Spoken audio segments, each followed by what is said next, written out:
gobierno, Ivonne? Bueno, aquí está, en los minutos que tenemos, yo quiero hacer algunas puntualizaciones a propósito del tema continental, haciendo énfasis, por supuesto, en lo que ocurre en Bolivia, que es noticia, y es noticia en todo el mundo en este momento. Y veía a un investigador argentino que se llama Javier Tolcachir, que incluso pertenece a la Agencia de Prensa Internacional de Noticias, que son noticias alternativas distintas a las grandes agencias, hablar sobre el tema con mucho pesar, pero que yo suscribo en muchas partes cuando habla de cómo también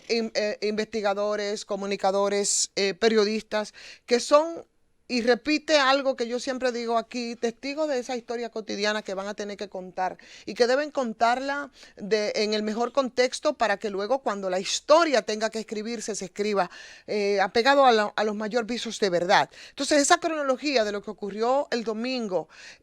o el detonante del domingo en ese país andino dirá que un 10 de noviembre de 2019, Evo Morales, presidente constitucional de Bolivia, renunció a su cargo. Así, cortada la historia, como se cuenta, por esos aparatos de fabricación comunes, ¿verdad? Los medios privados dominantes y corporativos que no ven y no ponen de contexto algunas cosas, no van a insistir en el hecho de que Evo Morales debió abandonar, por supuesto, la presidencia para intentar evitar una masacre, que hordas fascistas, es la verdad, porque aún después de la renuncia lo hicieron, y las imágenes ayer corrieron bastantes fuertes, ¿no?, sobre lo que ocurrió precisamente con esos grupos que salieron a masacrar a gente que salían a defender lo que había sido el gobierno o lo que ha sido durante esos 13 o 14 años de Evo Morales. Sin contar y sin decir qué cosa pudo haber hecho mal la insistencia de Evo respecto de permanecer y volver a someterse al escrutinio, punto aparte eso. Es las razones por las que sale ese falso relato que podría perfectamente omitir de la cotidianidad, que en verdad el primer presidente indígena de Bolivia fue derrocado por un golpe de Estado.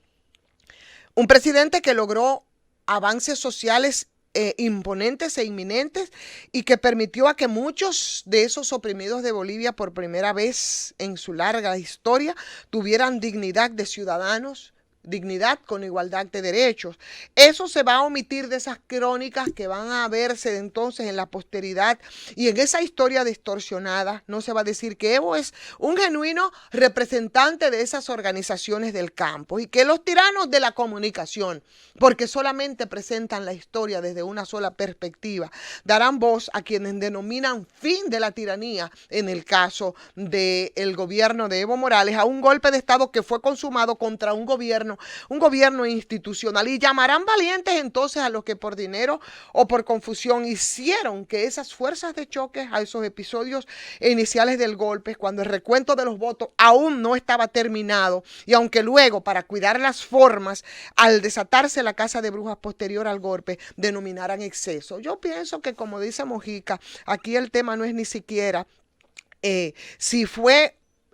al final fraude o no. Se le dio un giro tan grande a todo este proceso y una incertidumbre tan grande que ya nosotros vimos cuál fue el detonante. Ahora, a partir de ahí, vienen una serie de preocupaciones que yo creo que, más allá de la pasión con que algunos enfocan el tema, tendrá que tomarse en cuenta respecto al caso de Bolivia, pero sobre todo, como en otras lecturas también, tendrán que mirarse muchos en ese espejo. Si bien es cierto que el presidente Evo Morales renunció a la presidencia de la nación junto con sus principales funcionarios, no es menos cierto que esas renuncias deben ser conocidas y deben ser aprobadas por el Poder Legislativo, que precisamente controla el MAS, que es el Movimiento al Socialismo, de quien Evo Morales es el presidente, que es dirigido por Evo, y que en el Senado tiene más de 25 de 36 senadores, y la Cámara de Diputados